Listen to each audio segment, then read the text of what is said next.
Do you remember the last time someone really surprised you with an ability they had? Or have you ever been taken aback by the way somebody behaves? Hey everyone, this is Dr. Jones with another episode of Seeing to Lead, a podcast designed to solve the daily problems we all face in leadership. And this week, we hear from Danielle Jamieson, author of Healing in the Hallways. Danielle talks about something incredibly important, and that is discovering who people really are by listening to their personal story. She talks about the need of our communities to find people's hidden strengths that come out in times of stress or high pressure, but are the key to being able to move forward in effective, successful ways. You see, times aren't always easy, but acknowledgement is key to the process of healing. We have to take time to reflect on what was before we can move into what is. This is a key lesson that Danielle walks us through with strategies to help us do this so that we can honestly spend time focusing on and discovering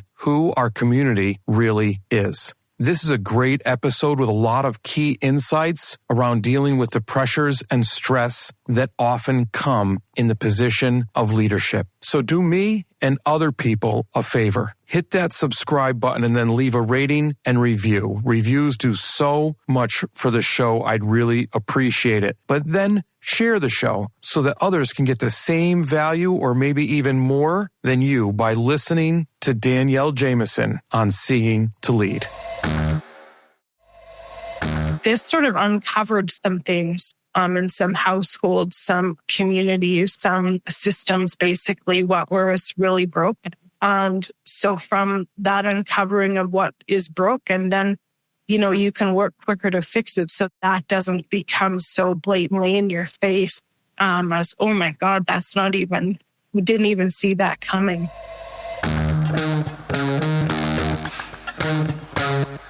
Dr. Chris Jones here, and welcome to Seeing to Lead, a show designed to help leaders increase their ability to effectively support, engage, and empower their staff through intentional practices so that they create an environment where everyone reaches their greatest level of success. On Seeing to Lead, communication rules the day as we hear voices from both teachers and leaders in an effort to examine perspectives, highlight misunderstandings, and provide steps to ultimately bridge the gap between what teachers need and provide through thoughtful dialogue. This show is about amplifying voices, creating understanding, and providing information to help everyone continually improve. I want to personally thank you for taking the time. Now, let's get to getting better. For as long as Danielle can remember, she has always wanted to be an educator. Danielle's love for learning and sharing with others is a lifelong passion and crusade to which she devotes her heart and soul. Within her career path as an educator, she has engaged and inspired others as a teacher, learning coach, assessment and data consultant, vice principal, and now principal. Her favorite and most important role, however, is as a mom. Born in Chemainus, British Columbia, and raised in Saskatchewan with her family, her roots are here in the land of the living skies. The art of sharing stories comes from her grandfather and father, who instilled in her a love of the art of communication and making connections with all you meet. Through these experiences, stories, and the love of learning and educating, the idea of creating a collection of stories, problems, and most importantly, solutions emerged. Danielle is the author of a book titled Healing in the Halls, a reflection of the pandemic and its impact on schools, education, and families. It's a poignant and timely exploration of the profound changes brought by the COVID-19 pandemic in the realm of education. It's also a thought-provoking book because it dives into the heart of the crisis, shedding light on how schools, educators, students, and families navigated unprecedented challenges. I've been waiting to speak with someone who has taken the idea of change from the pandemic as a way to heal rather than continue in the negativity of its impact, especially someone sitting in the principal's chair. That's one of the reasons I'm excited to speak to Danielle today. Danielle, welcome to Seeing to Lead. Thank you. I'm so happy to be here and share with you. Well, I'm pretty excited about it because there's a lot of talk about the pandemic, and I always found myself saying to others that there were good things that came out of it too, as long as we pass through the negativity in a healing way, a way that doesn't ignore what occurred, but helps us move forward from it. So I was really interested in your book. And why don't we just start with that? Let's talk about your book, fill the listeners in on a little bit of the background of it and what made you write it and how it can help us in education. It's actually kind of complex, honestly, isn't it? All of our experiences were so different, and yet they were very much the same. So I remember, almost as if it was happening today, like March 20th kind of thing was sort of the day that we got this announcement at school. And I was teaching grade 5 at the time. Even through all of my career, I've taught grade 5 a lot, the most. And then I went and was a learning coach and then a vice principal and different things all through the time. But I'd come back to teach grade 5 a couple of years. And at that moment, you get that announcement. It was just this whole sense of like panic, like you never experienced anything like this in your life and you're not sure if you'll ever see your kid, the students again. You're just like, what in the world is going on, right? And so that was sort of the root of, how it all came to be, because we were all just looking for direction, answers, that whole shift to online learning. That very first meeting that we had as a collective group of kids and myself through this learning system, the kids were all so excited to see on their screen, right? Because they were like, oh, everyone's here, and that was their siblings were online with you, their pets, their families, like whatever, right, on that screen.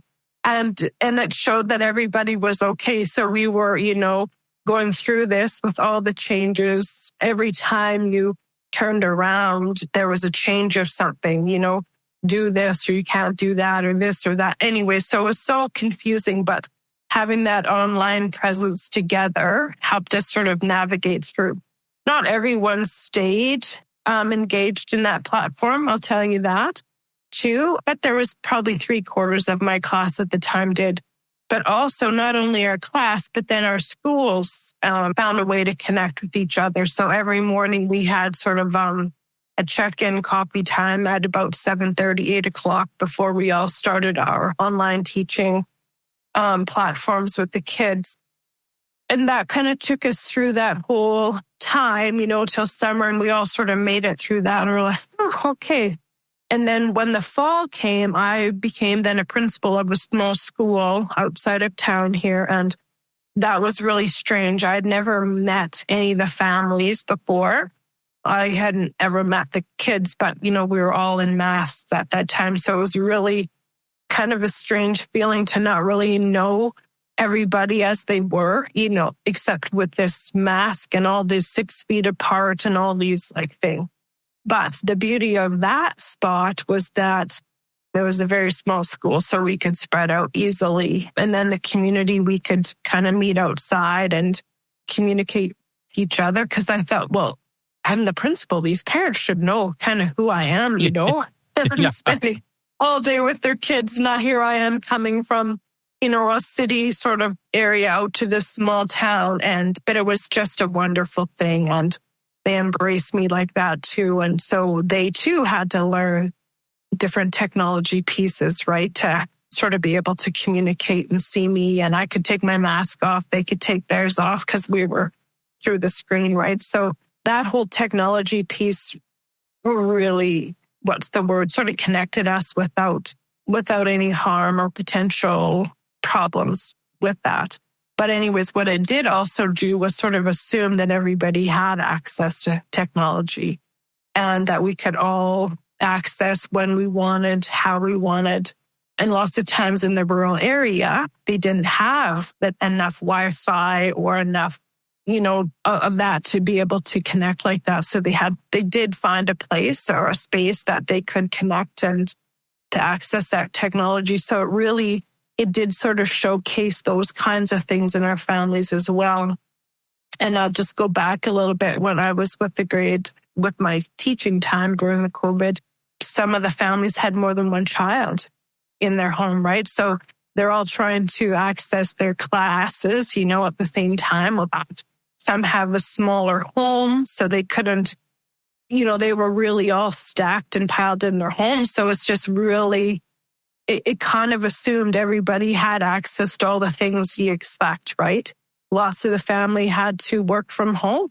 So they too had to have their computer, their iPad or whatever. So it really caused some conflict in homes like that too, without that being the intention, right? So different ones had to have, so you would run your class at different times so that kids could access what sort of worked in their home as well.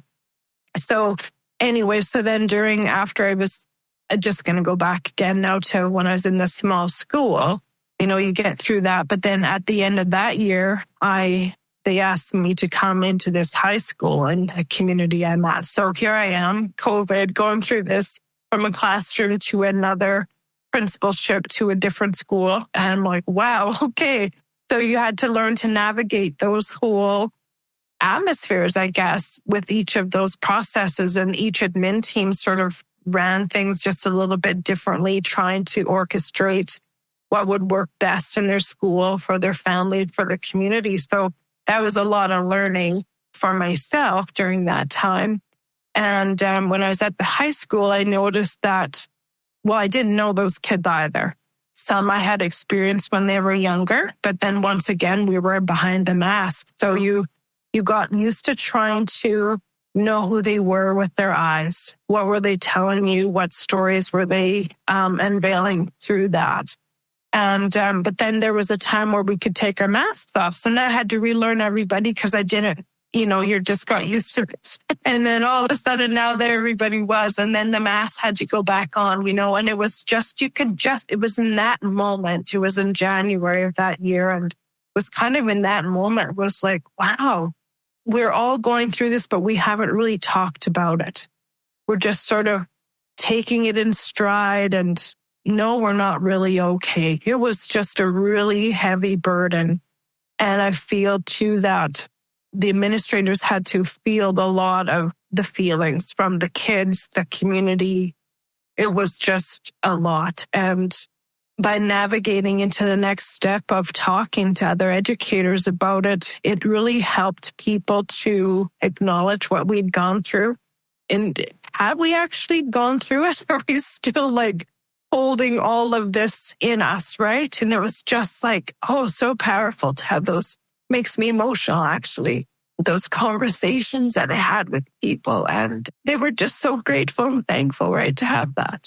And so I'm like, okay, I'm on the right path here. Because sometimes you set out to do these things, you're like, they're going to think I'm bonkers, But everyone wanted to tell their story, their experience, what they felt, how they still feel from. They'll never forget that moment. It's you could just, if you stop to reflect what you were doing on that day, everybody could describe it to a T, what was going on in their world and how they felt and how they feel still. And so that was sort of how I came to even write about the book. And so the interviews were one huge piece of it, and connecting with about, I think it was 33 different educators from around the world. And there was not one person that didn't have an emotional impact from what we've gone through. And I don't think they'll ever forget that. So from those interviews, then I thought, okay, I definitely need to do something more with that. So I kept on my journey. It took me a long time to write about the things, kind of then come up with a plan of what we could do differently, or how do we acknowledge what sort of really went wrong. And if we ever experience such a thing again, what could we do? And you always hear that word pivot so often. And it was a great word at the time. Now it kind of makes me have my hair stand on end when I think about it, because it was constant pivoting, constant, right? It's just now what? Okay, now what? You think you're doing the right thing, and then all of a sudden there was something new came about.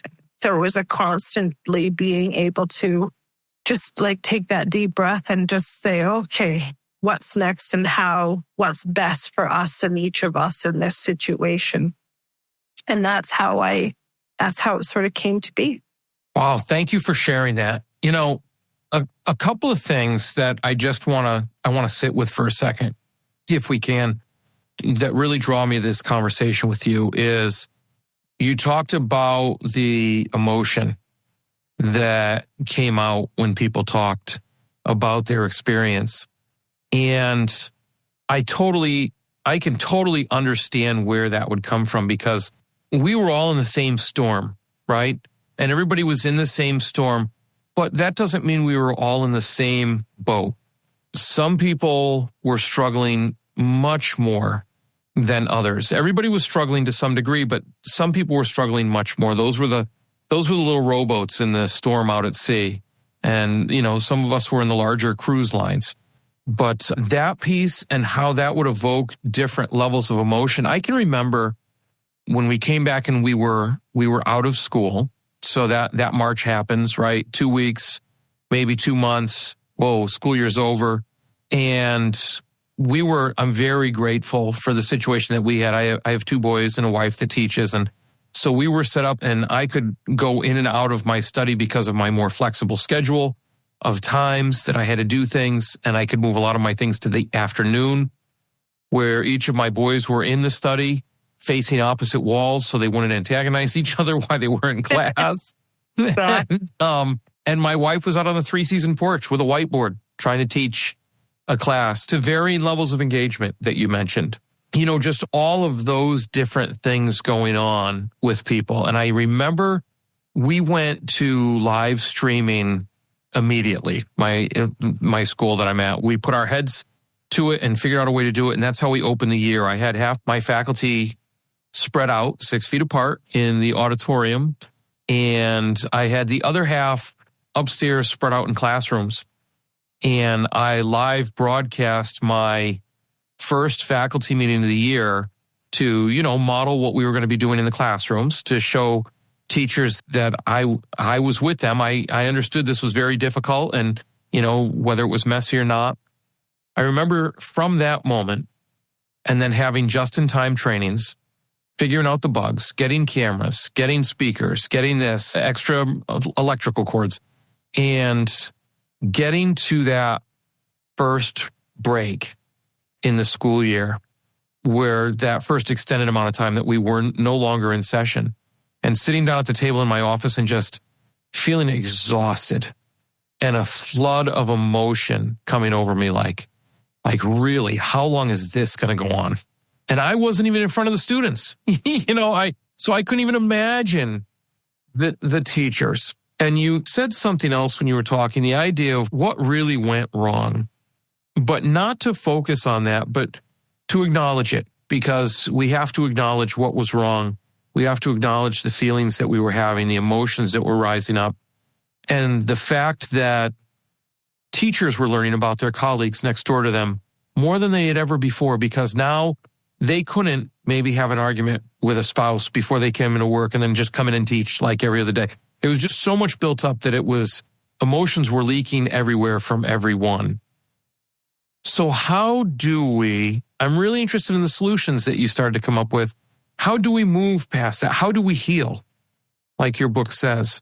Because there still are some people with leftover trauma from this, and there will continue to be. But how do we go through that healing process in schools? Well, I think you hit the nail on the head there with the word acknowledged, because so often we just sort of keep on going and we don't take time to reflect on what was before we can actually move into what is. And our students come today with a ton of leftover trauma that we can't even know because they weren't in school during the time, right? So many of their foundational things have become designed differently just because of maybe their home environment. And, one thing I didn't talk about, I just want to talk about too, was that lots of our kids, not lots, but there's quite a few that we feed all the time. And so when we had to do this, be home, we were worried most about that. Like, who's going to look after them? So there were some really cool things that happened with that. The bus drivers, we would fill up some different things. We would take turns, and they would go out in the bus and they would deliver different things, right, to different communities. and different little stops where people could stop and pick up there so that we weren't trying to mess the lines of what was expected, right? So those are some of the things. And then we also did some home, like paper copy things for if those that couldn't access technology, you would get bundles of things organized and drop them off like that. So when I think about what I think moving forward, you just need to know better what do each of our families, what are they equipped? And I think of what are some of our families' funds of knowledge, and what makes each of these families tick, and where are their gaps? So then we can take into consideration those gaps sooner than being forced to do it in a pandemic situation. So because this sort of uncovered some things in some households, some communities, some systems, basically what was really broken. And so from that uncovering of what is broken, then, you can work quicker to fix it so that doesn't become so blatantly in your face as, oh my God, we didn't even see that coming. You can be a little bit more prepared that way. But then also with the kids and their trauma, like trauma looks different. It's, you talk about what's in your backpack, and some things people just aren't willing to unpack there. They just need it stuck there in that's part of their nature, their character, and that they're just not willing to let that go. And so you have to learn how to acknowledge and accept that and meet them where they're at. And so every student that comes in, we're all vulnerable in every situation that we enter into, but our students that come, they expect to be safe in their surroundings and their world. And when they don't feel safe because of, we don't even know what might be those triggers for them, but we have to figure out what is that trigger for them. Is it an experience? Is it just something they don't know? Is their education just very minimal? Like some kids don't have any experiences beyond the little community that you live in, right? They're like just traveling to whatever field trip you might go on as an educator in that class, that might be their only experiences that they ever get. So for them, it's very limited into their world of connectedness. So they're dependent on this school and this four walls are where they come to keep them safe. And that's where maybe they'll unpack some of that trauma for you. But even our teachers, they have gone through a lot. And, that whole being tired piece is just so relevant, because even still today, we do things in a combined sense of online sorts of things, some at home, work. But so it showed us some, I guess what I'm trying to say there is that it brought out some pieces and skill sets that we were lacking as educators, but it also showed us some that had other strengths that we had no idea. Like some were just so easily able to ship their online learning to different platforms that we hadn't really tried before. So they became sort of teachers of teachers that really accelerated the whole online learning field because there was huge gaps in that. There were some that had never done anything with that online learning piece. So now those platforms that could be just depended on who was in your building, and it really gave others a chance to shine. And I noticed even with some of the students, they shone differently too because they communicated effectively through these different technology pieces too. Like they learned how to chat, they learned how to help set up rooms so you could do some little group projects and different things. And so when we think of all the things that did go right, we got to keep that sort of like as our golden nuggets so that we can embrace those first and use those as sort of a reward, as a pat in the back to say, oh, wow. I think of our teacher convention day that we had in March, and we had a snowstorm. So we couldn't get there. But you know what we were able to do? We were able to pivot. And everything was able to go online. Had we not had all this experience, being forced to go online. the day would have just had to been canceled. So, it created all these new skill sets and tools that we have in our tool belt that help us, reach differently quicker. And it turned out to be a beautiful thing. Supporting your teachers and students seems to be a struggle. They just don't seem to be engaged. You wish they would take more responsibility for their learning and culture of the building, but they just don't seem to be empowered enough to do it. So, my question is, have you checked out the book Seeing to Lead yet? It's all about creating a true educational experience where learning, growth, leadership, and community take center stage. Full of strategies and resources, Seeing to Lead is about attaining that goal by employing a model that supports, engages, and empowers all individuals to become leaders themselves. Pick up a copy today at seeingtolead.com. That's SEEINGTOLEAD.com. Remember, you don't become a leader and then decide you need to support and recognize others more than yourself. It is the moment you realize it's about supporting and recognizing others that you become a leader. Seeingtolead.com. And just to make sure I'm reiterating what you're saying, because the central message I'm getting when you talk about some of the teachers stood out and stepped up and took on extra roles. I can think of a teacher here that we would have never thought was that into technology, running around and helping other teachers. Students stepped up and helped out. What it really came down to as we were discovering our shortcomings and finding others with strengths is that we really need to discover who our community is. Moving forward, hands down, that's got to take priority, because what if something like this happens again? Instead of being caught off guard by people who don't have Wi-Fi access, they don't have hotspots, and so the library says they can provide some of them, the town library, but then there's people parked in the parking lot. The town library doesn't have enough, and we have to scramble to call, your telecommunications companies to see if they have them. The answer to all that is really know your community and who those people are and where those students are coming from, because once you do that and the students coming into your building feel as if you know the community and you know them, that's when they start to open up and unpack those heavy bags of trauma that they experience at different levels that we don't know about.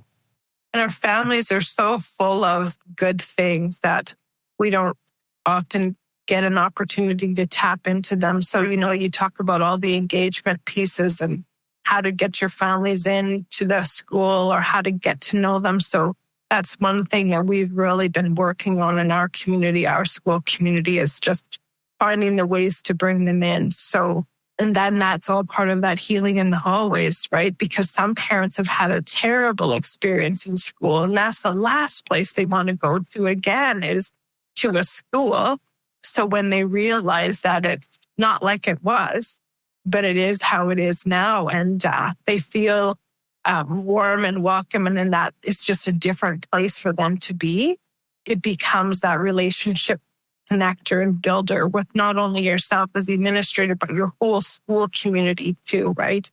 And they see you out in the community at different events, getting to know their kid outside of school, right? Because kids have so many things that they're involved in. And when COVID hit us, all of that shut down, right? So our extroverted kids were really struggling because there wasn't the team thing for them to be on. There wasn't all these schedules that they had to go and, attend to. It was just like, wow. Danielle, I can't think of a better way to leave that with what you just said, but I also like the underlying theme that we've been talking about of moving from what was to what is, and how that really helps us heal. But as we get to the end of the podcast, we're getting close to the end, there are two questions I ask everybody that comes on the podcast. The first is, if you weren't an educator, who, not what, would you be? Oh, that's the big question. I've been an educator for 33 years. So it's become part of who I am for so much of my life. And if I wasn't an educator, I would be I would be doing things that have to do with family and kids for sure in some way. I love when you can work side by side with people and you can access their gifts and their talents and help them sort of rise and see what those are. So I definitely would be working in those spaces. Now, it's interesting that you would say that because I know, and from, looking at your bio, that you're a family first type of person. You reference your grandfather and your father with the storytelling. Do you think that your experience of talking to people for this book and going through the pandemic, especially after you said that people rediscovered their families even more during the pandemic, do you think that experience amplified that for you? Or do you think that's just something that was always there at that level where when you're asked what you would be doing if you weren't in education, it would be something with the family? Yeah, absolutely. I would say for sure it amplified that because my roots are so deeply rooted in family first, farm, agriculture, that kind of thing, and networking in community. So I definitely feel like it amplified that 100%. Yeah. So that being said, what's the most important piece of advice you would give to leaders as they work to better support, engage, and empower those they serve? Wow.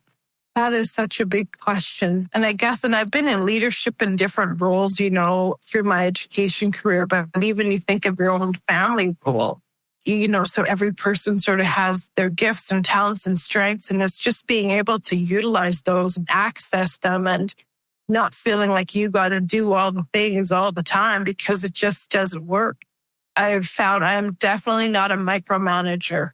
I trust the people that are on my bus, so to speak, and I want them to just feel like they got this. And I bring them into different conversations of their expertise too. So if I have someone that's a really phys ed person or someone who is very much into the STEM challenges and activities like that, or computer driven, I tap into all their things all the time so that they can take time to lead. So it's like this guide by the side, on the side kind of leadership piece, I feel is sort of what I like to do. And because I know I don't have to know all the things, but I have someone on my team that does. And that way we can just be very strong and very united. In that way, too, I feel like when you do that, that helps them do the same thing in their classroom. So then they will model that and they will bring those gifts and talents and strengths out in their classroom and their students as well. Yeah, that's a big question, but you gave like 20 things. Oh, that's great. And I just feel so privileged to be able to be in a leadership role too. I do not take it for granted one little bit ever, because it takes a lot of work and a lot of thinking, planning, orchestrating. I guess I've used that word a few times, but I feel like sometimes you are the lead orchestrator of your symphony kind of thing, and every section has their role. And and you're only as strong as your weakest link too. And so when you have someone that's struggling a little bit, no matter what it is, if it's emotionally or their own family or just something with the curriculum, you have to find a way to help them, like how can I help you? And sometimes they don't even acknowledge that they might need some help or aren't aware of that. So from your own lens, when you've been in something for so long, you get quite a toolkit of strategies that can help you help others. So Danielle, what's the best way someone can get in touch with you if they want to hear more what you have to say about Healing in the Halls? I think probably through my website or even just a phone call. I don't mind that kind of contact either. So. Okay. Well, I'll definitely put a link to the website in the show notes, and I'll also put a link to the page that's attached to the book. And I believe on the website you have a Contact Us button. Yes. Are you listed under the Contact Us button? That's right. Awesome. Thank you very much for taking the time on Seeing to Lead today. I'm sure the listeners benefited from what you had to say, and I'm sure they're going to go check out your book because, the idea of listening to those stories and gleaning the lessons that we can from other experiences that were not our own to help broaden our perspective and contextual awareness is something that many of my listeners like doing. So I appreciate you spending the time and being on the show today. Well, thank you very much for having me. It's my pleasure. Well, that's a wrap, but not the end.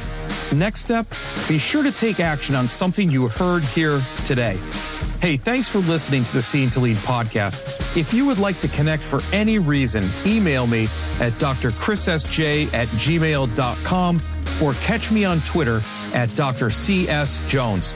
If you've gotten any value from the Seeing to Lead podcast today, you can help me and other leaders create a world-class environment through a teacher-centric approach by subscribing to the show, leaving an honest rating and review, and sharing this episode on social media with your most valuable takeaway. Also, one last thing. Have you had a chance to pick up my latest 5-star rated book yet? Grab your copy of Seeing to Lead anywhere you buy books or at seeingtolead.com. That's seeingtolead.com, where you can learn more and continue to improve. Now go have a successful week.